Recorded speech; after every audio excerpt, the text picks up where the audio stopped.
Hi everyone, welcome back to my channel and welcome to a mini blog. আজ হলো বুধবার, সকালবেলা স্নান করে পুজোটা দিয়ে নিলাম। এরপর স্কুলে পড়ে যাওয়ার জন্য সমস্ত জামাকাপড় বের করে রাখলাম।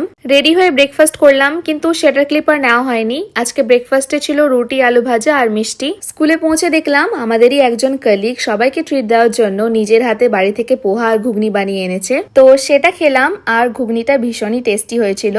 এরপর স্কুল থেকে বাড়ি চলে এলাম। বাড়ি এসে ফ্রেশ হয়ে লাঞ্চ করতে বসলাম। আজকে হয়েছিল ভাত, ডাল, আলু সেদ্ধ আর সর্ষে দিয়ে ছোট মাছের ঝাল ঝাল তরকারি। আজকে বাবা যে ফ্রুটস গুলো নিয়ে এসেছে সেগুলো ভালো করে ধুয়ে রাখলাম। তো আজকে আনা হয়েছে তরমুজ, কালো আঙ্গুর আর কিউই। আর আমার তো কিউই খেতে ভীষণই ভালো লাগে। তোমাদের ফেভারিট ফ্রুট কোনটা আমাকে কমেন্টে জানিও। এরপর বিকেলে ঘুম থেকে উঠে খেলাম কয়েকটা কালো আঙ্গুর। সন্ধ্যাবেলায় খেলাম দুটো ভেজিটেবল চপ। এরপর ডিনারটাও করে নিলাম। আজকে ডিনারে ছিল গরম ভাত, ডাল, আলু সেদ্ধ আর ভিন্ডি ভাজা। তো ব্লগটা এই পর্যন্তই, দেখা হচ্ছে পরে মিনি ব্লগে। টাটা।